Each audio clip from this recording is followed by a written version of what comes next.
Ako po yung pinakagwapo na driver.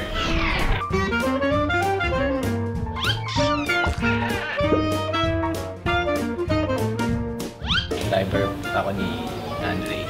Ako po si Maite. Ako po yung younger sister po ni Barbie Forteza. Ako si Yaya Yoli.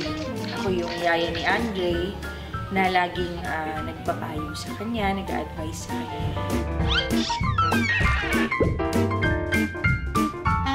Makisama ng maayos sa lahat, mula sa pinakamaliit hanggang sa pinakamataas. Mukhang makulit na bata. Ang tangkad niya. Biniyayaan siya ng kaugapuan at katangkaran. Buti na lang maganda boses.